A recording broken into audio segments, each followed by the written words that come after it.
大家好啊！12月16號啦，呢個機場新嘅的士上客區呢，就終於正式啟用啦。同時呢，舊嘅 P1 停車場呢，亦都取消咗呢個時租啊！大家記得唔好入錯啦。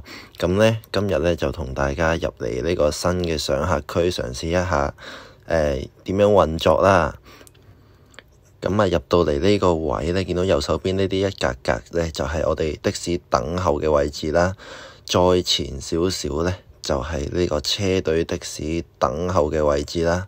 咁但係呢，當你要上客啦，個客到咗嘅時候呢，就要喺前面呢個迴旋處嗰度 U-turn 去對面啲車位度。咁因為我直接有客啦，咁就唔需要停喺嗰度等我打啦。咁你見到呢度已經畫咗啲車隊的士嘅字樣喺度啦。咁我呢啲唔係車隊嘅的士呢，就要前多幾格。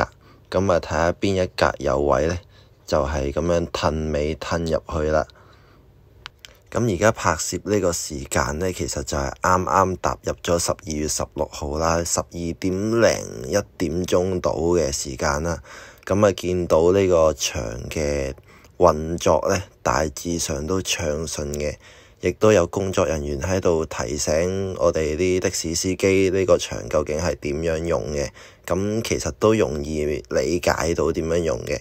咁我去到前邊15號先至有位，咁就停呢度啦。咁同個客講返，就喺呢個15號位嗰度上客。咁客人都容易揾咗嘅，因為上面直接有 number， 佢可以根據你報俾佢嘅 number 呢，去揾返你部車，都容易揾咗嘅。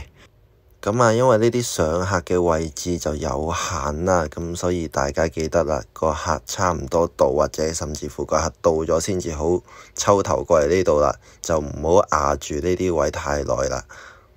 好啦，咁而家我上咗客啦，咁要離開呢個的士上客區，咁其實都係同頭先一樣原路出嘅啫，咁冇乜特別問題嘅。